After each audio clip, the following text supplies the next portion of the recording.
When it comes to piano teaching resources, it can be really easy to spend your money on stuff that sounds good, but you won't actually use. In this video, I'll share the things with you that I use each and every week in my teaching studio. I've been teaching for quite a while now, and I've spent tons of money, more money than I would like to admit, on things that I never ended up using. These are the things that I use each and every week though, and most of them can be found in a dollar store or on Amazon for just a few dollars or a few euro or a few pounds. Let's start with the basics. I definitely have books that I use all the time and sites that I use all the time to find new repertoire. Method books are basic, and my favorite is Piano Safari, so I definitely always have that on hand. I also love the pieces from Rote Repertoire, which is by Samantha Coates, and pieces from the Piano Pronto and the Composers Community, so those would be my go-to resources. We have separate videos on all of those right here on the Colourful Keys channel. The next one is the last expensive one, the only expensive thing on this list, and that is my iPad. I actually have two. This is an old one.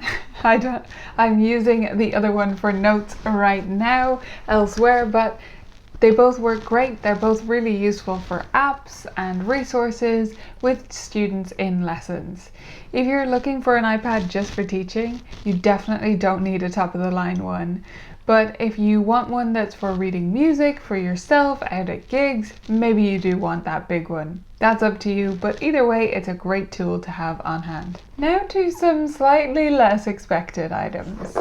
What do you think is in this box? This is part of my collection of Wacko erasers. These little guys come in so handy, and I use them all the time. We use them to play games, but we also put them on the keys. So this little guy can go right on the piano key, right there, and we can lay out different scales and things like that. Of course, you don't need the erasers to be a Wacko brand, but any small, cute, adorable little erasers or tiny little toys are really useful for playing games with your students. Now let's bring the scale up a notch. I have another set of toys that I use all the time, and these guys are my Beanie Babies. Now, they're not Beanie Boos, so if your students immediately say, "You mean Beanie Boos," but you're from my generation, you're gonna know what I'm talking about. These guys do not have enormous eyes. They have regular sized eyes, and that's how you tell the difference. Beanie Babies were all the rage when I was in primary school, late primary school, that kind of time. So I happen to have a huge collection of these already. If you don't have Beanie Babies, it doesn't matter. It's all about having small-ish stuffed toys. The reason I love these is that they're great for playing games on the floor staff. Also, the Beanie Babies have a bonus in that they sit really comfortably on your head. This is fun for playing games and for me just being silly for a moment, but it's also great for practicing posture with my students. I plop this on their head and they know they need to sit up tall and do the correct posture, and we check it with our Beanie Babies. Now for two smaller items. First of all, tiny Post-its. I like tiny Post-its because they can fit right inside the music. They can fit on the page in that scrap of space that the publisher leaves for us to write those all important notes on. These ones are the perfect size for the bars or measures in many beginner books, so they can be used to cover up a bar if we want to isolate a certain section. Even smaller again, little marker tabs. I love these for marking pieces we're working on, marking sections, highlighting bits. We use these all the time, and I recommend you get a pack of them. So this is actually one of a set of 4 with different colors, and I find they're cheaper if you get those 4 packs and split them apart than if you try to buy them in individual sets. This last one is a shocker. Are you ready? Dun, dun, dun, dun. Colored pencils! I know. A bit too dramatic. But honestly, that might have been the reaction of my first piano teacher. We were always told again and again and again that we were only to use regular pencil on our music.